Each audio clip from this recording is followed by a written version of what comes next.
Sajjan, Minister of National Defence of Canada. Thank you, Mr. President.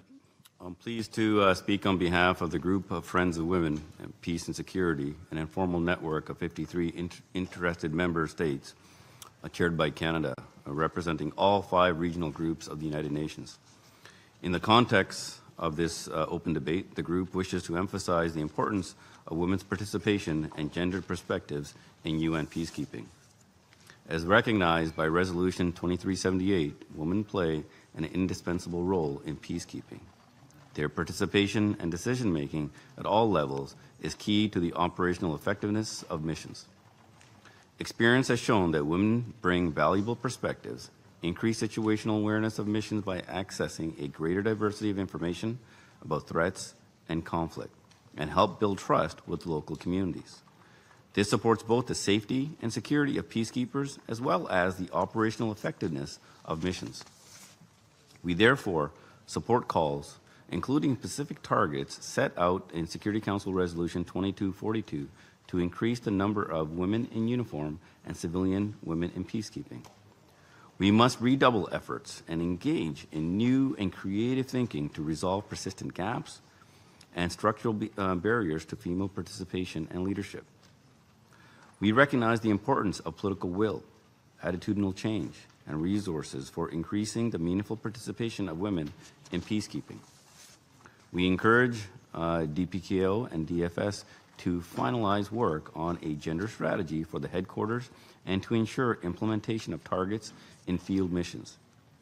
Beyond increasing the number of women deployed, greater efforts are required to mainstream gender considerations in peacekeeping. In this regard, peacekeeping operations need to be equipped with appropriate gender-responsive conflict analysis and expertise at all levels and all stages, including in the development of mandates. Leadership in peacekeeping operations must ensure that this expertise, including gender advisors and women protection advisors, are provided the access and resources needed to fulfill their critical tasks. Lastly, we condemn in the strongest terms cases of sexual exploitation and abuse in peacekeeping operations and in international assistance. Recent allegations across the UN have reinforced the need for a system-wide approach. We welcome the recent initiatives by the Secretary General, including the appointment of a SEA victims' rights advocate and field-based victims' rights advocates, and we welcome efforts to combat sexual harassment. Yet, still much more needs to be done to ensure accountability and fundamentally reconfigure our collective approach to make responses victim-centered.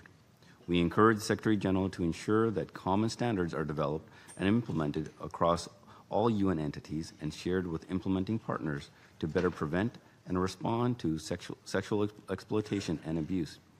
Both the UN and member states must play their part. Mr. President, now allow me to make a few remarks about women in peacekeeping and security on a national capacity.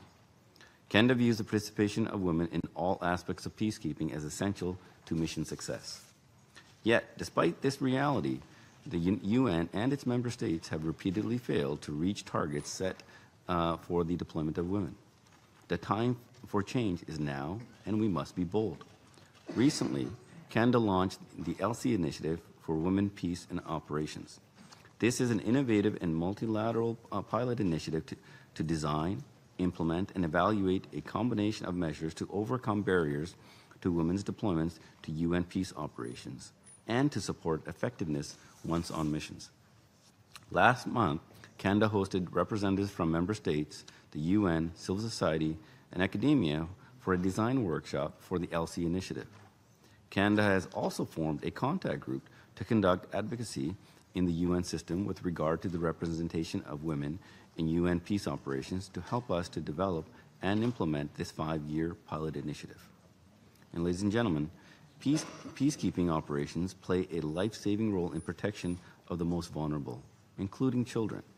Canada believes there is much more we can do to enhance child protection. As many of you know, Canada developed the Vancouver Principles on Peacekeeping and the Prevention of the Recruitment and Use of Child Soldiers.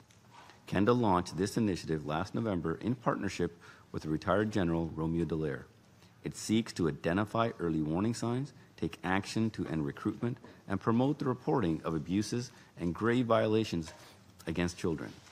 Since their launch 5 months ago, the Vancouver Principles has already been endorsed by 62 member states. In the coming year, Canada will convene the endorsing states, the United Nations, and members of the child protection community to develop practical implementation guidance of these principles. Mr. President, each of these initiatives I have mentioned reflects Canada's understanding that we must do peacekeeping differently and that we must do it in a way that reflects the present-day realities of conflict. For decades, peacekeeping has helped prevent violence, preserve peace, and provide protection to millions of vulnerable people affected by conflicts.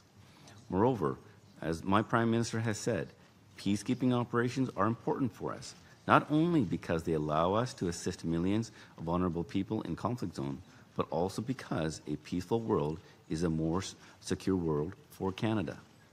What we've seen in the past 25 years, however, are mandates that are more complex, demanding more and more of both our personnel and systems of responding.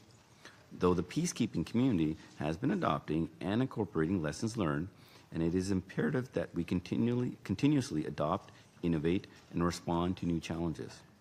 We must identify the root causes of conflict and the grievances that fuel them. In short, we must do peacekeeping differently, better, and together. There is so much analysis and reporting and so many initiatives underway that encourage us to look at peacekeeping in a comprehensive manner. Canada commends the leadership of the Secretary General and his reform efforts across all pillars. They have recognized that sustained peace remains at the heart of what we do. We also welcome the important work of the UN is undertaking on enhancing the safety and security of our peacekeepers.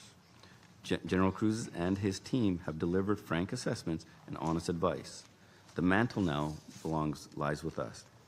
As members of the United Nations, whether as host nations or as troop, police, financial, or equipment contributors, we all have an essential role to play. And that is why Canada is proud to chair the working group of the Special Committee on Peacekeeping Operations, or C34. This year, the committee completed one of its most compelling negotiations. In it, they tied in the voices of troop and police contributors to some of the major efforts to improve the way we deliver peacekeeping. And that is also why, during the Vancouver Peacekeeping Defense Ministerial in November, Canada convened 80 member states and 5 international organizations to do just that. In the lead-up and during the conference, we examined we could collectively ensure greater safety for at-risk populations. We explored early warning, rapid deployment, smart pledges, training, and capacity building. 48 new peacekeeping pledges were made, significantly enhancing the United Nations peace capability. Following the Vancouver Ministerial Conference, Canada remains steadfast in its continued commitment and engagement in United Nations peacekeeping. To this end, Canada has begun deploying key enablers and military capability which leverage Canadian expertise. They are aimed at giving the United Nations the smart, flexible tools it needs to enhance performance and operational effectiveness. Last November, we committed a C-130 Hercules aircraft to provide tactical airlift support for the United Nations Regional Support Center in Entebbe, and preparations for deployment are currently underway.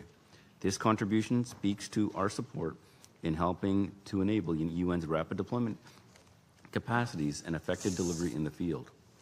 And last week, Mr. Speaker, Canada committed an air task force to MINUSMA.